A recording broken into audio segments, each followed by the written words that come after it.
My dear students, good morning all of you. नमस्ते बेटियों, हमेशा खुश रहिए, मुस्कुराते रहिए, खूब तरक्की कीजिए, खूब पढ़िए लिखिए, तरक्की कीजिए और अपने माँ बाप का, अपनी यूनिवर्सिटी का और देश का नाम रोशन कीजिए। Myself JBN Pushpendra Bhardwaj, assistant professor, department of education, Jyoti Vidyapeeth Women's University, Jaipur. Today we will discuss the relationship between the Flipkart and aggregate demand. तो इससे पहले हमने फ्लिपकार्ट के बारे में डिस्कस किया था, फ्लिपकार्ट की हिस्ट्री के बारे में, शॉर्ट टर्म में कैसा सेव होता है उसे थोड़ी बताया था। फ्लिपकार्ट किसके बीच में रिलेशनशिप शो करता है, कैसे करता है सब। तो अब हम रिलेशनशिप जानेंगे कि एग्रीगेट डिमांड में और फ्लिपकार्ट में क्या रिलेशंस है, ये सारी चीज़ें। Changes in aggregate demand cause movements along the Flipkart, all other variables held constant. Aggregate demand and Flipkart share similar components. The rate of unemployment and rate of inflation found in Flipkart correspond to the real GDP and price level of aggregate demand. तो जो अपन की जो aggregate demand है वो और फ्लिपकार्ट है, दोनों क्या जो सिमिलर कंपोनेंट्स को शेयर करते हैं, कर्व, ठीक है, शेयर करते हैं। तो अनएम्प्लॉयमेंट है और इन्फ्लेशन की जो रेट है फ्लिप कर्व में भी और रियल कोरस्पॉन्डेंट चेंज हो देखे फ्लिप कर्व में मुद्रास्फीति की जो इन्फ्लेशन की जो दर, वास्तविक दर GDP और जो एग्रीगेट डिमांड के मूल्य स्तर के अनुरूप है, ठीक है। जो फ्लिप कर्व में भी एग्रीगेट डिमांड के जो ये इन्फ्लेशन है, अनएम्प्लॉयमेंट, वो एग्रीगेट डिमांड के प्राइस लेवल के अकॉर्डिंग ही है। इन्फ्लेशन में भी उसमें फ्लिप कर्व में change in aggregate demand translate as movement along the flip curve, ठीक है। तो जो चेंजेस होंगे एग्रीगेट डिमांड में, जो परिवर्तन है वो फ्लिप कर्व के साथ फ्लिपकार्ट के फ्लिपकार्ट में जो चेंजेस होंगे वो बिल्कुल एग्रीगेट डिमांड में चेंजेस होंगे मूव में वो सब फ्लिपकार्ट के जैसे ही होंगे। If there is an increase in aggregate demand such as what is experience during demand pull inflation, there will be an upward along the Flipkart.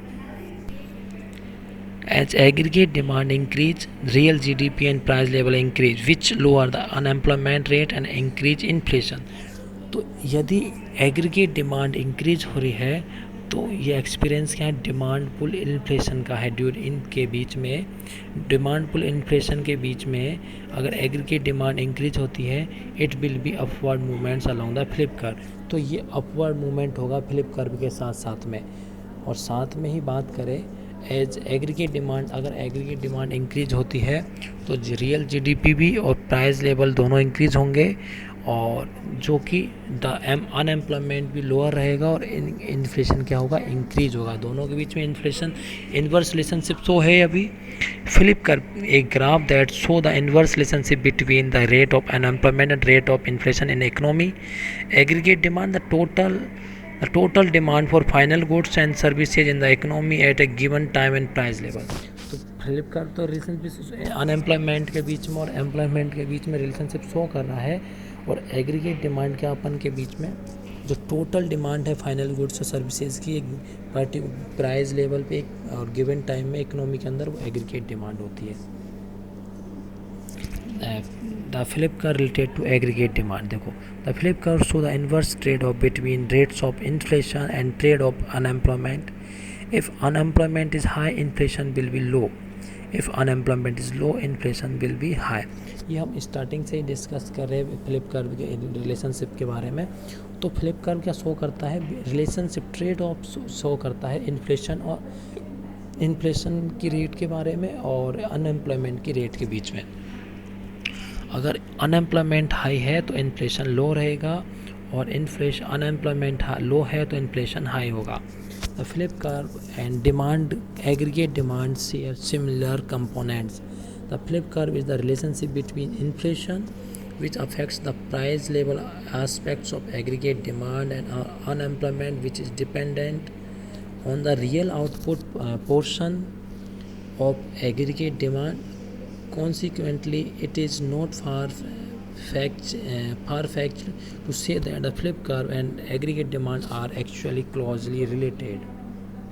तो जो फ्लिप कर्व है वो एग्रीगेट डिमांड के साथ सिमिलर ही कंपोनेंट्स शेयर करता है, और Phillips curve relationship between inflation के बीच में रिलेशनशिप बताता है, which affects the price level aspect to aggregate demand. Aggregate demand के आस्पेक्ट्स को प्राइस लेवल के आस्पेक्ट्स को इफेक्ट करता है अनएम्प्लॉयमेंट के साथ में, which is depend on the real output portion of aggregate demand, जो कि क्या रियल आउटपुट एग्रीगेट डिमांड के रियल आउटपुट जो पोर्शन है उस पर डिपेंडेंट है। Consequently it is not far fetch to say that Phillips curve and aggregate demand are actually closely related. तो ये दूर नहीं है कि क्लोजली, तो अपन कह सकते हैं कि क्लोजली रिलेटेड है डिमांड, एग्रीगेट डिमांड और फ्लिप कर्व। तो फ्लिप कर्व और ये दोनों आपस में एक दूसरे के कंपोनेंट्स को शो करते हैं, ठीक है। तो अपन ये कहने के लिए दूर तक है कि फ्लिप्स कर्व और कुल वक्र जो मांग है वास्तव में निकटता से संबंधित है, ठीक है। To see connection more clearly consider the example illustrated by, let's assume that aggregate demand और AS बोले तो aggregate supply AS is stationary and that aggregate demand start with the curve AD1. There is an initial equilibrium price level and real GDP output at point AD पर एक अपन है।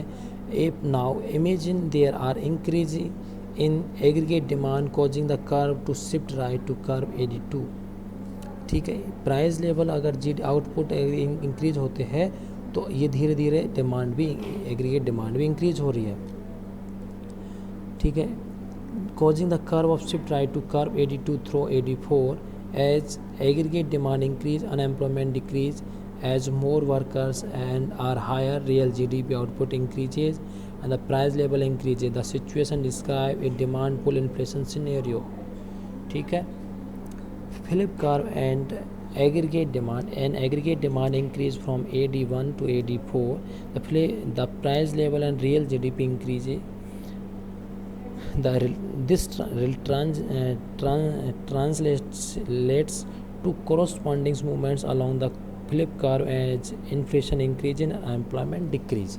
तो देखो graph अपन के एक तो है एक ग्राफ दो ग्राफ, एक फ्लिप कर्व का, एक एग्रीगेट डिमांड एग्रीगेट सप्लाई का शो कर रहा है, एक फ्लिप कर्व है। तो aggregate demand and aggregate supply के कर्व की बात करें अपन, देखो 5 नंबर जो उस पर AD1 पर है तो जो सप्लाई है 100 है, उसमें प्राइस लेवल 100 है, तो रियल GDP 5 पे है। तो 100 ये बढ़ के 102 हुआ तो रियल GDP भी इंक्रीज़ हुई है। तो प्राइस लेवल इंक्रीज़ हो रहा है तो रियल GDP इंक्रीज़ हो रही है, ठीक है। ये बात हो गई अपने। तो इसमें कह रहे हैं कि इन्फ्लेशन, इसमें तो क्या है दोनों के बीच में किस में शो हो रहा है, प्राइस लेवल के बीच में और रियल GDP के बीच में। तो प्राइस लेवल इंक्रीज हो रहा था, रियल GDP इंक्रीज हो रही है, तो एग्रीगेट डिमांड भी अपनी इंक्रीज हो रही है। तो जबकि फ्लिप कर्व में इन्फ्लेशन रेट और अनएम्प्लॉयमेंट रेट के बारे में रिलेशनशिप शो हो रहा है और वो कि L शेप में हो रहा है। As more worker are hire, unemployment decrease, moreover the price level increase leading to increase in inflation. These two factors are captured as equivalent movements along the flip curve from point A to D at the initial equilibrium point A. The aggregate demand and supply graph, there is a corresponding inflation rate and unemployment represented by point A in the flip curve graph. तो flip curve जो graph है उसमें जो क्या show कर रहा है वो पॉइंट ए की जो अपने इक्विलिब्रियम पॉइंट है a aggregate demand and supply graph के बीच में वो शो कर रहा है, ठीक है।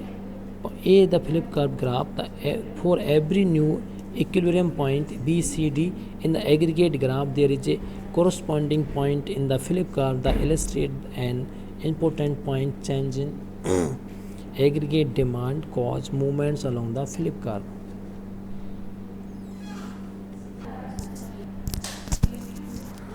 तो अपन जो एग्रीगेट डिमांड और फ्लिप कर्व के जो दोनों कर्व्स तो देखते हैं, तो दोनों के बीच में इन्वर्स रिलेशनशिप भी आ रहा है।